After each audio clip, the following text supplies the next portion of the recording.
Olá, turma do sétimo ano. Eu sou o professor Ivanildo e vamos retomar as aulas de matemática a partir de agora, através de videoaulas. E nesse primeiro momento, vamos revisar aquilo que vimos nas primeiras semanas de aula. Começando por simetria, certo?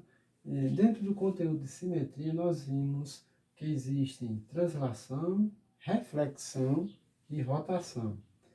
Nesse caso, vocês observem que nós temos sempre a figura se repetindo conforme a classificação a qual pertence essa simetria, ok? Então, veja bem, simetria de translação é aquela figura que se repete sempre da mesma forma, no mesmo sentido, como podemos observar nesse exemplo aqui, certo? Então, toda vez que você observar uma figura que está se repetindo da mesma forma, no mesmo padrão, na mesma direção, vamos ter uma simetria de translação.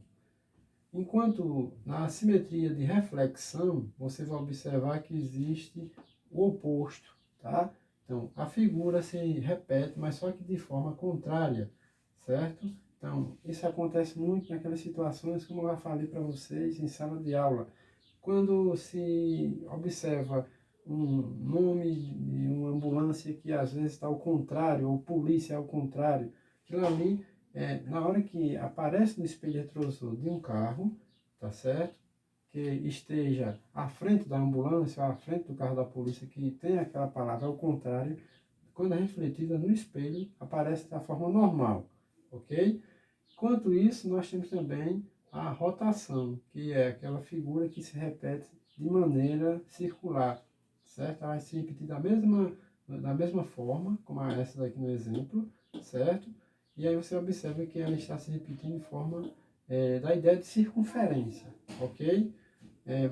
Até aqui representa simetria, mas além disso aí vimos também os números inteiros, certo? Os números inteiros, o que são os números inteiros? São aqueles números que é representado pelos aqueles valores que são negativos e positivos, ok?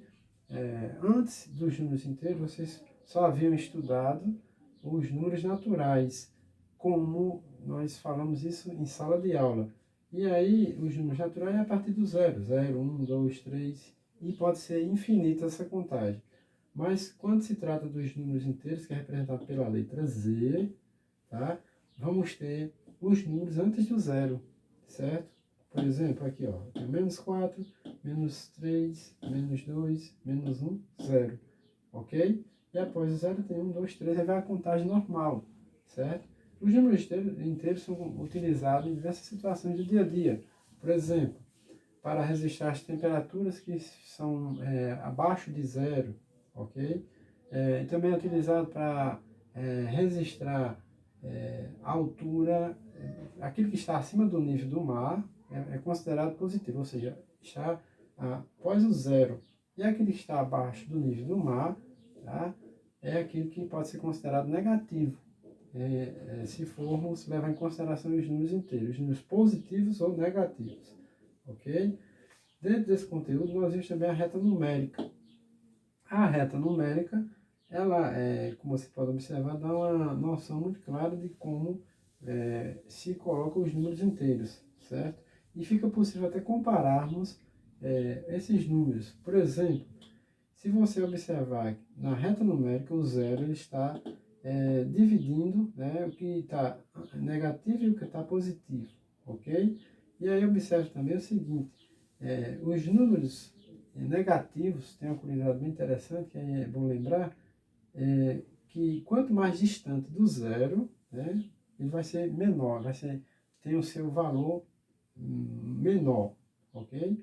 Diferente daqueles números positivos, que quanto mais se afasta do zero, vai ficando maior.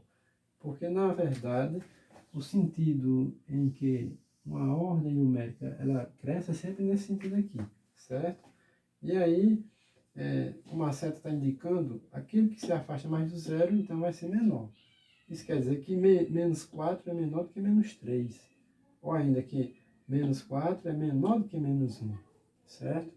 E qualquer número negativo é menor do que qualquer número positivo, ok? Então, Após isso aí também vimos o módulo de um número inteiro. Na verdade, quando se fala em módulo de um número inteiro, você vai estar levando em consideração apenas o valor do algarismo daquele número, certo? Sem um sinal, ok? Por exemplo, qual é o módulo de -2? É apenas 2, ok? Qual é o módulo de +3? É apenas 3, ou seja, é o valor numérico sem o sinal, ok? Então, isso aqui é módulo de um número inteiro. Ainda nós podemos destacar oposto ou simétrico, né? Dentro de um conjunto de número inteiro, vamos ter sempre um número oposto. Por exemplo, +3 tem como número oposto -3, certo? +4 tem como oposto -4. Então, o oposto de um número é aquele número com sinal contrário, certo? O oposto de -10 é +10 e assim sucessivamente, ok? Bem, até aqui nós vimos os conteúdos da primeira parte e nesse lado aqui gostaria de dar continuidade falando para vocês sobre o plano cartesiano.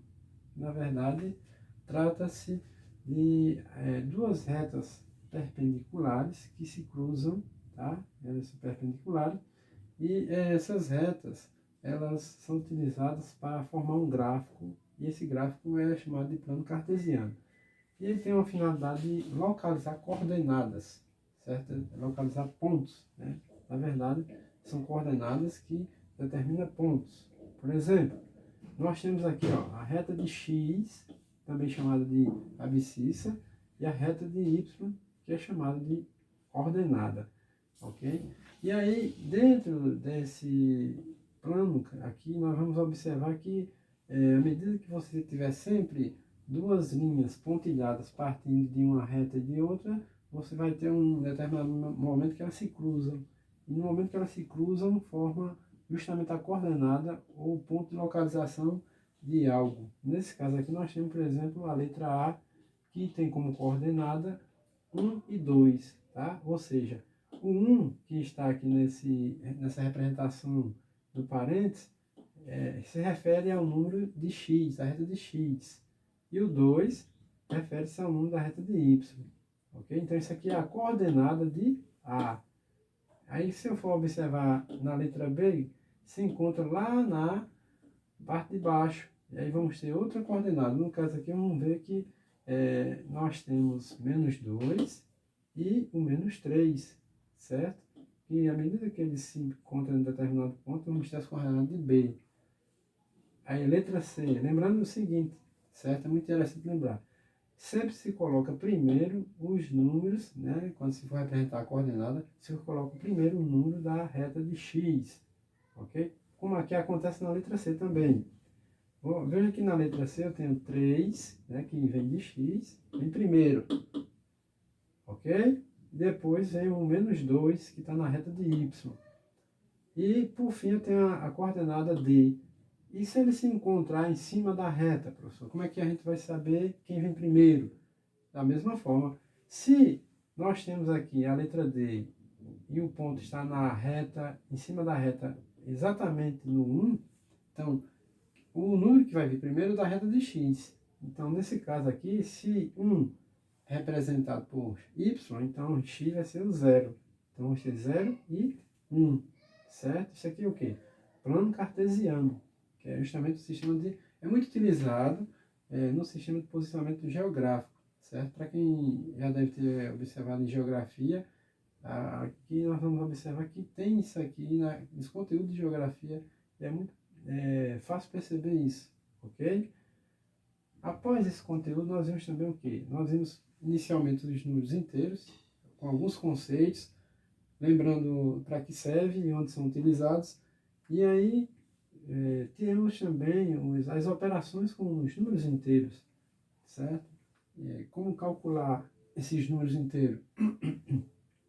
Então, olha só, nós temos a adição de números inteiros, que é representado pelos números que vão somar, tá? E na regra, vocês devem lembrar que nós falamos em sala de aula que fala o seguinte, que números com sinais iguais vamos sempre somar. E o sinal vai se conservar, ou seja, se mantém. Como, por exemplo, aqui eu tenho mais 5 e mais 8. Mais 5 mais 8 é igual a 13, certo? Como temos mais e mais, então permanece o mais no resultado.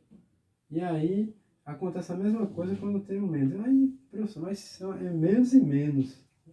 Como é que eu vou somar dois sinais de menos? Então, isso aí é o que determina a regra de operações de números inteiros. Então, se eu tenho menos 10 menos 5, eu vou somar 10 com 5, dá o 15, certo? E o sinal conserva, fica menos 15, certo? Menos 15. Então, a regra é isso, né? Sinais iguais, soma e conserva o mesmo sinal. E quando eu tenho uma subtração de números inteiros? Aí acontece o seguinte, você vai ter sinais diferentes, então subtrai e coloca no resultado o sinal do número maior, ok? Como acontece no exemplo, mais 27 menos 8. Então, eu vou diminuir, eu tiro 8 de 27, fica 19. E aí vou observar qual é o sinal do número maior. O maior não é o 27, então é justamente o sinal de mais, que está no 27, que vai para o 19. Mas aí de repente você pode se imaginar o seguinte, né? O 19 está sem nenhum sinal, mas ele não vai deixar de ser positivo porque não está com o sinal de mais, ok? Tanto faz colocar como não, mas se trata de um número positivo, ou seja, dá mais 27 menos 8 dá mais 19. Por outro lado, eu tenho menos 7 mais 5. Observe que agora o sinal maior, aliás, o número maior está com um sinal negativo. Então, fica aqui o quê? Menos 7 mais 5, eu vou diminuir, vou tirar 5 de 7, que vai dar menos 2, que vai dar 2, e o menos que está no 7 vai para o resultado, ou seja, o resultado vai ser menos 2, certo?